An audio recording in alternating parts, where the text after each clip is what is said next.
Hey, this is James, Fathers, Rights, and Resources, hashtag how I got custody. You know, for those of you who think I come off as kind of an a-hole in my videos, where I'm too harsh for guys are out here suffering and losing in court, and I'm beating up on them and stuff like that. Like I've said before, this is a war. And if you're going to fight a war, if you're going to fight any battle, there is no chance of winning any battle if you're soft, if you're not aggressive, if you don't advocate for yourself.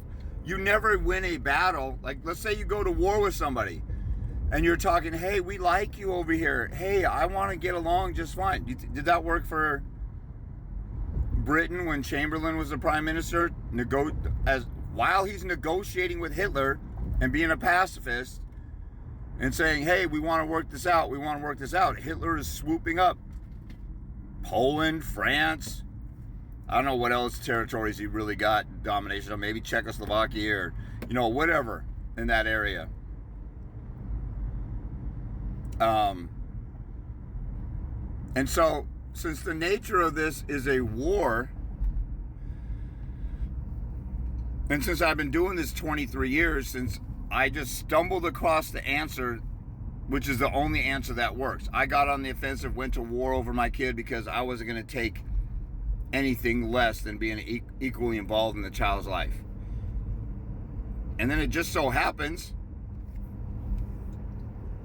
that because I didn't back down, no matter how bad it hurt, how oppressive or depressing it was, no matter how intense the psychological warfare was on me, I couldn't give up on my daughter. I couldn't quit. My whole life revolved around my custody battle because outside of just going to work and getting food and surviving, there was nothing more important than my daughter. The end.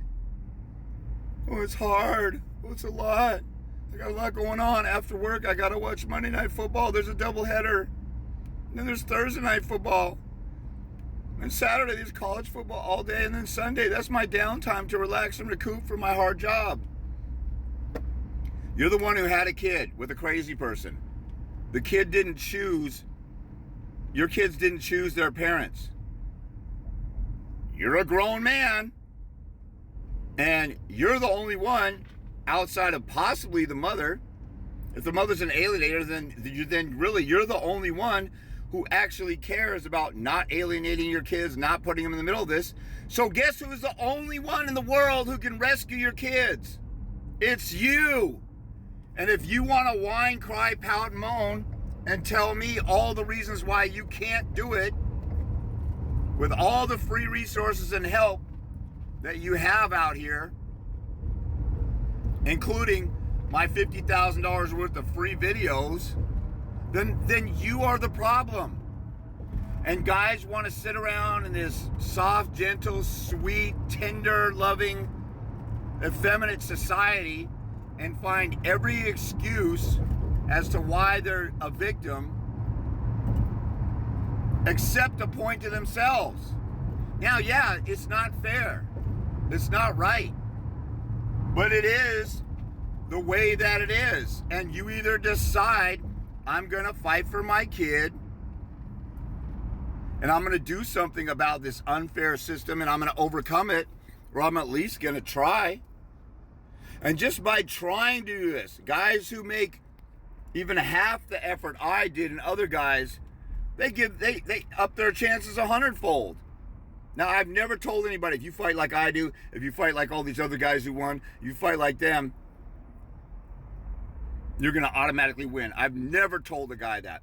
But I will tell you, if you don't fight like me or like these other guys, you will lose. Just like if you go to war and you don't pick up your weapon and you don't shoot the other side and you retreat and hope they go away, think about how stupid that is. If you were in a war and you retreated hoping they would say, okay, we got enough territory, we'll turn around. I just think of Canada invading the United States. And then they took Washington, the top of Idaho, Montana, Minnesota, Michigan, and Maine, and Vermont, New Hampshire. And they said, okay, that's good enough. Nobody does that in a war. When there's an enemy in a war, They're usually going to war with you for an evil reason if you're the good country or you're not trying to bother anybody. If you're getting bullied at school, giving the bully your lunch money or giving them $2 instead of $1 isn't going to help. It's going to empower them. The more you give the mother, the more you surrender, the more you don't call her out, the more she's winning. You know, attorneys will say, don't talk bad about the mother. Don't tell the truth about the mother being a child abuser, which is a factor in the law in every state for you to get custody. Don't tell the court about that. Try and be nice. Try and be nice. And then hopefully she'll go away.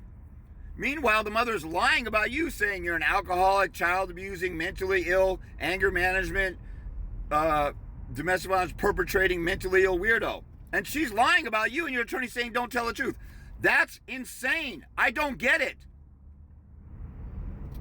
And what is your reasoning to not get on the offensive, to not put evidence in court to prove that the mother's dangerous to your children? It's between you and the mother. The kids are going to go with you or the mother. The mother's abusing and manipulating your children. You're standing by watching, doing nothing. And your reason for passively doing it is because why?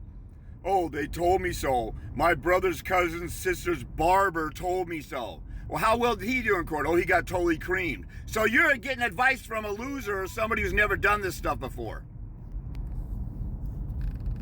Give me a freaking break. And then I sit here and prove to you guys that I won over and over. And I show you my winning court orders and you still want to have an excuse. I don't have time for those people. And those people, 90% of the people who reach out to me and contact me are those people. You know, I got people that depend on me. I got an elderly mother who I help out with. I'm co-guardian of a sister with Down syndrome. My daughter still relies on me. There's other friends and family who rely upon me. Do you think I got time to listen to you sit and whine and cry and pout about how much of a sissy you are and how you don't want to fight? I got zero time for that bullcrap. I only want to deal with guys who want to fight. Now, if you want to fight and you're scared, but you're willing to learn stuff and try stuff out, you don't have to be a warrior. You don't have to be John Jones. You don't have to be the baddest dude in the world to qualify to get some time with me. If you want your kids and you want to try something different, I want to work with you. But all these mamby-pamby, whiny, crying, and then all day long I get guys. A lot of times I don't pick up a call because I'm busy with somebody or I'm always doing something. That's why you see me on my car doing videos. There's all these sissy little fruity gay boy dads who are like, no, do it in a studio. That isn't pleasant to my eyes for you to not have a studio setting. You're in your car. I don't like it. And I'm sitting here giving you golden information. I'm giving you a treasure map of how to get some gold. And you're saying, I don't like you doing it in your car. It's the most fruitiest, gayest, stupidest thing I've ever heard of in my life.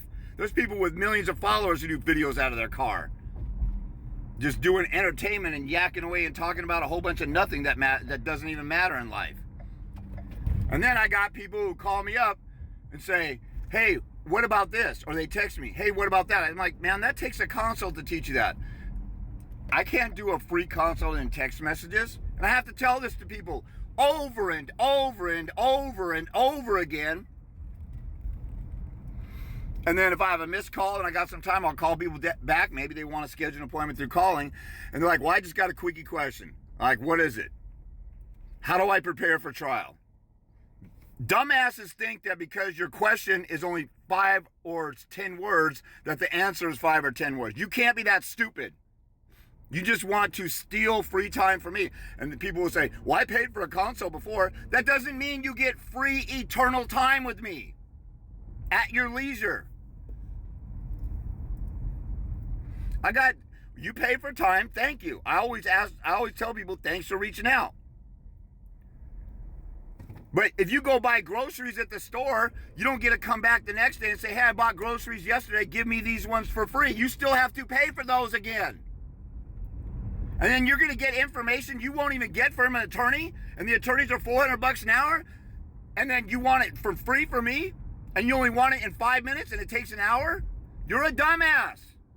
So I'm here to help guys who want help, and I'll call it like